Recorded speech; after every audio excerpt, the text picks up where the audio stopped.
Welcome to the HFY Codex Tale. If you like our videos, keep supporting and subscribe to our channel. The box that was meant for him. The morning was quiet. James stood on his porch holding a mug of cold coffee. His small home sat near the edge of the city where delivery drones came late and neighbors didn't talk much. Today, he was expecting something important, something that would finally help him clean the house, cook meals, and stop feeling so alone. A robotic helper. Model XJ9, top-rated, cheap, second-hand, but still good enough. The sky buzzed. A black delivery drone dropped fast, wobbling in the air. James stepped back as it crashed harder than it should have. The crate hit the porch with a loud thud. Dust flew. The drone beeped once and zipped away. James frowned, weird. The crate wasn't very big. It was sleek and white with glowing blue lines along the edges. But there were no brand names. No company logos, just a small tag, to James R. Class Domestic. He kneeled and touched the surface. Warm, not normal for a robotic container. He pressed the unlock button. A hiss, steam. The lid slid open slowly. And then something moved. James froze. From the shadows inside the box, two glowing purple eyes blinked up at him. A soft hand reached out, clawed but delicate. And then, with a playful smile, a woman's voice said, "Hello, mate." James jumped back. What the? Out of the crate crawled someone who definitely wasn't a robot. She had smooth silver-blue skin, long dark hair that shimmered like ink, and a body that looked almost human, but too perfect, too graceful. Her clothes were tight, shimmering, strange. Her ears were pointed. Her smile was wide. James backed up to the door. You're not a robot." She tilted her head. "I'm your assigned helper, companion class. I help with warmth, comfort, and basic tasks." She walked closer and poked his chest. "You are my mate, yes." James choked. "I ordered a cleaning bot. You're a person." She laughed. "I'm not a person. I'm bonded biotech, fully programmed, certified to satisfy." She leaned closer and whispered, "And I like your voice." He nearly tripped over his welcome mat. "Nope, nope, nope, nope, back in the box." She pouted. "You don't like me, but your profile says you were lonely, that you needed company, that you talked to walls and burned toast." James's face turned red. "That was private." She beamed. "It was public to the shipper, and I liked your sad eyes." James rushed to his terminal and pulled up the receipt. "I bought an XJ9, not this alien girl." The screen showed something strange. The model number had changed. Instead of XJ9, it now said, C-Class Bonded Unit Exotic Tier. No refund, no return, no help link. "Great," he muttered. "They glitched the system." She sat on his couch like she owned it. "What's your name, mate?" "James." "James," she repeated, smiling. "Nice, I'm called Lyra. I can clean, cook, scan, and cuddle." He stared. "You're not staying." She curled up and blinked slowly. "Try to send me away," she said sweetly. "I'll just come back. My tracker is linked to your DNA now." James stared at her. "You're what?" She held up a small glowing device. "You touched the crate. It sampled your finger. You're registered. I'm yours until one of us dies, or until the stars go cold." He felt dizzy. "You're serious?" "I'm always serious about mates," she said, eyes shining. "Now, where's the kitchen?" James didn't move. He just stared as she stood and walked past him. Her steps were quiet. Her tail, wait, she had a tail, swished behind her playfully. From the kitchen came a strange noise. Something buzzed, sparked, and then she called out, "Your refrigerator tried to bite me. I fixed it." James blinked. "What?" His heart was racing. He didn't know what this was. A prank, a mistake, a secret experiment. But one thing was clear. Whatever she wasn't supposed to be here. And deep down, a small part of him whispered something dangerous. "You don't want her to leave." James couldn't sleep. He lay on the couch with a blanket over his head. The blanket didn't help. Nothing could hide the soft humming coming from the other room, or the strange smell of glowing soup she said was nutrient-rich for humans with low serotonin. At 3 a.m., he gave up. He walked quietly to the hallway, barefoot, tired, and completely lost.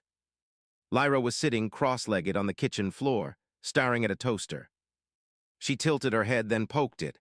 The toaster lit up and purred. James blinked. Did you just hack my toaster?" Lyra smiled without looking up. "Your machines are simple. I upgraded it. Now it won't burn your bread 5 days in a row. James rubbed his face. That's not normal. Robots don't do that. She looked up at him calm. I'm not a robot. He froze. Then what are you? She stood up slowly. Her silver-blue skin glowed faintly in the dark. Her eyes seemed too deep, too old for someone who called herself a companion-class unit. I'm biotech, she said. Designed by the Valeri, I was grown, not built. My heart is real. My mind is flexible. My loyalty is permanent. Groaned, he repeated. You mean you're alive? She nodded. Half machine, half organic. I learn fast. I adapt. I protect my mate. He stepped back. Stop calling me that. She took a step forward. Why, it's true. James didn't know what to say. He rushed to his workbench in the garage. He picked up his magnetic scanner and hurried back. Hold out your arm. Lyra giggled but obeyed. He ran the scanner over her. No wires, no metal, just strange heat patterns like a living creature. The scanner buzzed and died. Lyra leaned closer. That tickled. James dropped the scanner. This doesn't make sense, he said. You look like a person, you act like one, but your DNA's probably alien. This whole thing, it's illegal. You shouldn't be on Earth. I didn't choose this planet, she said softly, but I chose you. He looked at her confused. What? Lyra touched her chest. There was a list, hundreds of profiles, sad humans, lonely ones, quiet ones. I read yours, and I asked for you. James took a shaky breath. That's not how shipping works. It is now, she said simply. We're a new program testing how aliens and humans bond. You were the first human approved. His voice dropped. So I'm part of some weird experiment. Lyra looked down, suddenly unsure. Not an experiment, a connection, but if you don't want me, I'll sleep in the garage. I won't touch your food or your face or your dreams. She turned to walk away. James felt a strange twist in his chest. Wait, he said. She turned, hopeful. Just, he sighed. I don't understand what you are, but I think you're in the wrong place. Lyra looked him in the eyes. Then why did the crate open when you touched it? He paused. She walked closer. They only opened to the chosen match. It was sealed with genetic locks. You're not random, James, you're mine. A deep silence filled the room. Outside, a breeze shook the trees. Inside, James stood in front of a beautiful, half-alien woman who claimed to belong to him. And maybe, somehow, the bond had already started. Tomorrow, he said, I'm going to figure this out, call the company, find out if this is a mistake. Lyra smiled softly. You won't find them. Why not? She stepped close, her voice a whisper. Because I came from off-world, the ship that brought me, it left after delivery. His blood turned cold. You're telling me you're stuck here? She touched his hand. No, she said gently, we are. James didn't go to work the next day. He couldn't. All night, his mind kept repeating one sentence. You are my mate. Now it was morning again, but everything felt wrong. The sun looked dull. The coffee tasted like metal. And in the corner of his kitchen, Lyra was building a flower out of wires. It moved when it breathed. He tried to ignore her. He powered on his terminal and opened the shipping file again. He dug deeper this time, breaking into the encrypted logs. Whoever sent Lyra didn't want him seeing the truth, but James was a tech repair guy. Breaking locks was his specialty. Finally, a hidden file opened. And what he saw made his stomach twist. Shipment class, C-class bonded unit. Status, life bonded. Owner, James R., confirmed by DNA touch. Separation consequence, neural collapse unit / psychological fracture owner. Return status, not available. Reason, permanent match active. He stared at the words. Psychological fracture, he whispered. They're saying I'll go crazy if we separate. Lyra walked up behind him, holding the wire flower. You found it. James turned around slowly. This isn't a mistake. You were made for this, for me. She nodded once. Yes, I was chosen, but I also chose. That matters to us. James stood up, his voice rising. This says you'll die if we separate. Not die, she said gently, but forget. My mind was made to bond with one heart, one voice. If I'm taken from you now, I won't know who I am anymore. James backed away. That's not love, that's programming. She looked at him, her eyes soft. Isn't human love sometimes like that too? He didn't answer. She placed the glowing flower in his hand. You don't have to love me, but don't throw me away like I'm broken. I am alive, I feel pain, and I'm scared too. James looked at the flower. It pulsed gently in his palm, warm, alive. Suddenly, the screen behind him blinked red. Incoming message. Secure galactic channel. Status urgent. He froze. The message opened on its own. Static filled the screen, and then a deep voice spoke. Unit C Class 7 has been incorrectly delivered to a restricted world. Retrieval protocol has begun. Prepare the bonded subject for pickup within 48 hours. Resistance will be punished. The message ended. James stared in horror. They're coming for you. Lyra didn't flinch. They'll erase my mind, wipe everything. It's protocol. They don't want me to remember this world, or you. James looked at her, really looked at her. She wasn't just some tech-made helper. She was someone who wanted him, who felt joy when he smiled and fear when he looked away. She was strange, sure, but so was he. Maybe they weren't that different. You don't want to go, do you? He asked. No, she said softly. I want to stay, even if you never love me, even if I'm just a guest in your home forever. I want this life. James felt something tighten in his chest. He didn't know what it was yet, fear, anger, something else. But he knew one thing. He wasn't going to lose her. Not like this. The wind changed that night. James could feel it, like a weight pressing on the sky. The stars above his house looked dimmer, and the air smelled like something wrong was coming. He stayed up late in the garage, staring at the same warning screen.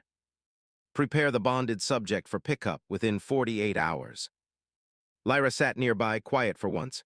Her usual spark was gone, no teasing, no smiles, just stillness.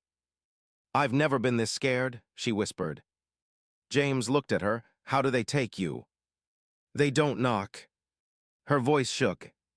They teleport in, 3 masked handlers. They don't speak, they just grab. I'll scream, but they won't stop. And then, she paused, holding her head, then it all goes black. James stood up. Not this time. He began sealing the garage, reinforcing the door, blocking windows with metal panels. He dug out old EMP mines from his repair jobs, illegal stuff but useful. Lyra blinked. You're fighting for me. I don't know what this is yet, he said, but no one takes someone from my house like that, not without asking. She stared at him like seeing him for the first time. You could be arrested, or worse. He looked back, serious. Then they better bring a fleet. The next evening it started. James was checking the rooftop scanner when the system froze. A black dot appeared on the horizon. No engine sound, just a smooth, silver sphere moving low through the sky, as silent as a ghost. James cursed. They're early. Lyra ran to him. It's a scout. They're checking for signs of fear, disobedience, bonding. Bonding, he asked. She nodded, nervous. If I'm too attached, they'll destroy me instead of reassigning. I'll be marked as corrupted. James didn't answer. He walked over to her, lifted her hand, placed it on his chest. What if I'm attached too? Her eyes widened. Then you'll be marked too, she whispered, as compromised as hers. They stared at each other in silence. Then a knock. James's blood froze. Someone was at the front door. Not teleporting, not breaking in, just knocking. He opened the security cam. 3 figures stood outside, tall, wrapped in shadow-gray suits that shimmered like smoke. No faces, no mouths, just a glowing red circle in the middle of each chest. One of them raised a hand. Unit C Class 7, you have bonded with a restricted species. Step forward, or this residence will be neutralized. James gritted his teeth, like hell. He pressed a button. The garage lights went red. EMP mines activated. Defense panels locked into place. Lyra ducked low behind a crate. They're fast, smarter than they look. Don't trust what you see. The front door beeped. It wasn't being unlocked. It was being melted. James aimed his pulse gun. Last warning. The first intruder stepped inside, and James fired. Blue light burst through the air. The shot hit dead center. The figure didn't even flinch. It kept walking. But Lyra jumped in front of James, her body glowing. Her voice turned sharp and strange, like a frequency not meant for human ears. She screamed one word. Rejected. The figure froze, twitched, then exploded into smoke. James coughed. What the hell was that? I triggered a bond lock override, she said, gasping. They can't touch me now, not without breaking galactic code. Another one stepped forward, slower. James raised his gun again. Try it. But the second figure didn't move. Instead, a voice filled the room. Human, you have made the bond active. That cannot be undone. You are now connected to her, physically, emotionally, legally. Welcome to the chain. The last word echoed. Chain. James frowned. What chain? The figure faded into dust. The door melted completely. And silence returned. James locked the door again, though he knew it was useless. Lyra stood beside him, her hand trembling in his. You're in it now, she whispered. Fully, you can't go back. He didn't let go. I'm not going back, he said. James couldn't move. Not because he was scared, but because Lyra collapsed in front of him. One moment she was standing, alert, glowing, alive. The next her knees hit the floor, her eyes flickered like broken lights, her skin dimmed, and her breath came out in short, panicked gasps. Lyra. He dropped beside her. She was burning hot. Her pulse was fast and uneven, like a failing machine. Talk to me, he said. What's happening? She looked up, her eyes full of pain. Unsealed bond, she whispered.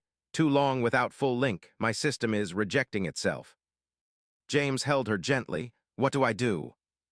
Her fingers gripped his shirt. Choose me, not halfway, not as a guest, not as a mistake. Choose me as yours. His throat tightened. I thought I already did. She shook her head weakly. You wanted to, but the bond doesn't read thoughts. It needs truth. It needs words. Action, it needs a signal. James looked around, lost. Signal, how do I? She touched the side of her neck. Speak the claim, place your hand here. That's how my kind seals a bond. One sentence, one choice, it changes both of us. He hesitated. Lyra, what happens to me if I do it? She didn't lie. You'll start to change. Slowly, not alien, not machine, just more than you were. Your DNA will learn mine. You'll live longer, feel deeper. But you'll never belong to Earth again, not fully. James sat there, holding her close. All the chaos, the broken laws, the retrieval teams, the scanners, the files that said life bonded, he finally understood. This wasn't about a helper. This was about becoming a pair. Forever. Lyra coughed again, her glow dimmed to almost nothing. I don't want to forget you, she whispered, but I will if I shut down. James reached out. His hand touched the spot on her neck. A soft pulse beat beneath her skin like a second heart. She looked at him with wide, tired eyes. He closed his own, took a deep breath, and said the words. I choose you, I claim you. You're mine, and I am yours. Silence. Then a light. Not around Lyra. Around him. His chest burned, hot but not painful. A soft golden pattern appeared on his skin like an ancient symbol forming over his heart. Lyra's eyes widened as color rushed back into her cheeks. Her glow surged, her breathing calmed. And then she smiled. A real one. Not flirty. Not programmed. Just full of peace. I felt it, she whispered. You chose me. James didn't speak. He was still shaking. Lyra touched his cheek. Now you're marked, she said. No one can take me again, not without killing us both. James laughed once, dry and nervous. Great, romantic, and terrifying. She leaned in, resting her head on his shoulder. You're mine now, James, she whispered, and I've never been more scared or more happy. They sat together in the soft light of the garage. One human. One alien. No longer separate. Not anymore. It started with a sound James didn't recognize. A long, low hum, like thunder deep underground. Lyra sat up instantly. Her eyes glowed brighter than before. That's not thunder, she said. That's a galactic ping. Someone just placed a price on your head. James blinked. A what? She turned the monitor toward him. On the screen, a symbol slowly appeared. Not in Earth language, but everyone could understand what it meant. A photo of James, his face. His name, his DNA ID. Under it, life bond violation, Earth male, open bounty, 500,000 credits, dead or captured. James stared in silence. Lyra didn't. They're scared, she said. You chose me, you changed. You broke their rule, humans aren't supposed to bond with us. Not yet. He frowned, not yet. She nodded slowly. Your species wasn't ready, you were still labeled as emotionally unstable. Too selfish, too short-lived, but you proved them wrong. James stood, heart-pounding. And now they want to kill me for it. No, Lyra said.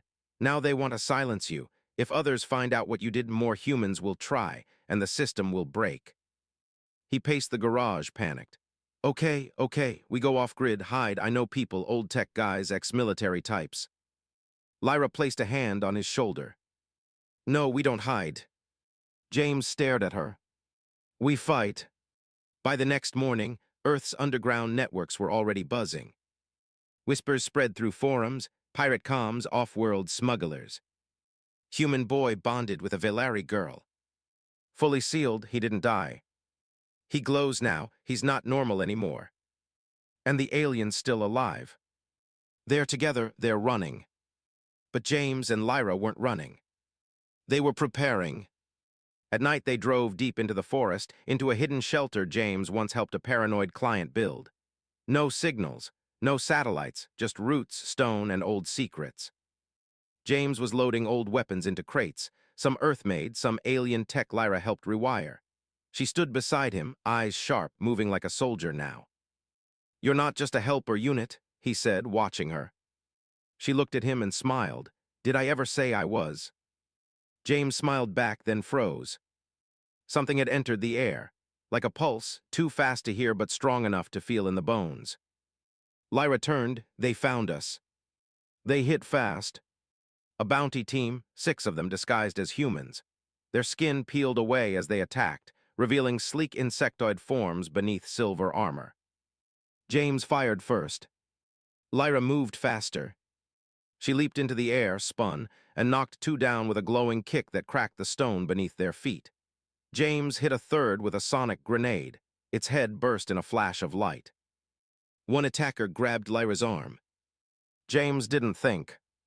He ran forward and punched the alien in the chest. The alien staggered, and then screamed. His hand was glowing. James's strike had burned through armor. He stumbled back, looking at his own hand. I'm stronger, he whispered. Lyra grinned through the smoke. The bond changed you. Together they fought until only one alien remained, crawling away, wounded. James raised his weapon, but Lyra stopped him. Let it go, let it spread the message. The alien looked back, terrified, and vanished in a shimmer of light. Afterward, they sat outside the bunker, watching the stars. James looked at the glowing lines, still fatting on his skin. I'm changing. Yes, Lyra said softly. I'm not fully human anymore. She took his hand. No, she said, you're something better. He didn't argue. He didn't run. He just pulled her close and looked up at the galaxy that now feared them. The sky turned black at noon. Not from clouds. From ships. They didn't make a sound. They didn't flash weapons. They just hovered above Earth, hundreds of them, like a silent warning or a countdown. James and Lyra stood on the hilltop, watching the fleet spread like metal wings across the sky. They're not here to attack, Lyra whispered. They're here to make you choose. A voice echoed across the world. Not through speakers. Straight into minds. Earth male James R., you are in violation of galactic law. Release the bond. Surrender the unit, and we will leave your world untouched. Refuse and Earth joins the claim war. Everyone on Earth heard it. People screamed, governments panicked. His name flashed across every news screen. James R., the man who caused first contact. The alien's mate. Earth's last hope or final mistake. James stood in the wind, silent. Beside him, Lyra trembled. If you break the bond, she whispered, you'll forget me. Your body will heal, but your soul won't, and I'll be gone before the sun sets." James didn't answer. He just looked at her, really looked at her. Not like a machine. Not like a mistake. Like something sacred. Something meant. "I never wanted any of this," he said quietly. "I know. I just wanted someone to talk to." She smiled sadly. "You found more than that." He reached up and touched her cheek. "I found you." A blinding light appeared before them. A portal. Floating. Waiting. "Step through alone," the voice said, "and we forgive everything." Lyra backed away, already fatting. The bond was unraveling. Just the offer of separation was hurting her. James clenched his fists. This wasn't just about love anymore. It was about choice. It was about human will. And no alien council, no fleet in the sky, no cold-blooded machine could ever understand one thing. Humans don't give up their own. Not family, not friends, and not mates.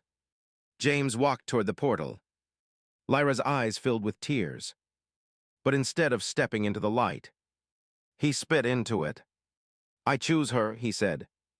Loud, clear, final. "I choose her." The ground shook. The portal shattered. The ships above blinked red. And then, everything changed. A pulse spread across the earth, not a weapon, not destruction. Something different. The bond signal. It lit up every screen, every satellite, every listening post in the galaxy. Millions saw it. And suddenly, thousands of other bonded units activated, ones who had been sleeping, ones hidden on Earth, ones never fully linked. They woke up. Humans who had never known why they felt empty suddenly remembered names, faces, glimpses of someone they lost. The truth was out. Earth wasn't a mistake. It was the start of something new. The alien ships didn't fire. They left, one by one. Not because James won a war, but because he proved a point. You can't break what humans choose to protect. Back in their small house, Lyra sat by the window. James stood behind her, looking out at a quiet sky. "No more hiding," she said. "No," he said, "now they're the ones watching us." She turned to him. "Do you regret it?" He wrapped his arms around her from behind. "Never." She smiled, "Mate." He laughed, still not used to that. "You'll learn. I've already started." And far above Earth, across the stars, the galaxy whispered a new title into its records. The first human bonded. And under it, in quiet letters, "Do not challenge the ones they love." The end.